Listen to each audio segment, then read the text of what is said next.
বিবিরা মাঝে মাঝে খুনসুটি করতো, নবীরে ধরতো, এটা নাই ওইটা নাই এটা দেন।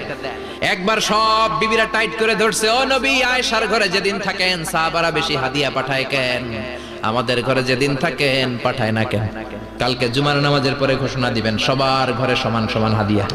বিশ্বনবী বললেন আবু বকরকে সবাই ভালোবাসে, তাই আবু বকরের মেয়ের ঘরে যেদিন আমার ডেট পরে থাকার সময় ওই দিন হয়তো বেশি হাদিয়া পাঠায়, তোমাদের ঘরে পাঠায় না। আমার বলার কোনো সুযোগ?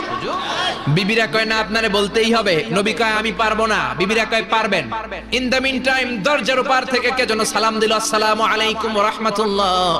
বিশ্বনবী বললেন ওয়া আলাইকুম আসসালাম। বিশ্বনবী বুঝতে পারলেন সালামটা আমার ওমরের সালাম। বিশ্বনবী সালামের উত্তর দিয়ে বিবিদের দিকে তাকায়, দেখে একটা বিবি ওর সামনে নাই, সব উদাও, ভ্যানিশ হয়ে গেছে। ওই যে ওমর, সুবহানাল্লাহ পড়বেন না? এই জন্য ওমরকে শয়তানও ভয় পেত।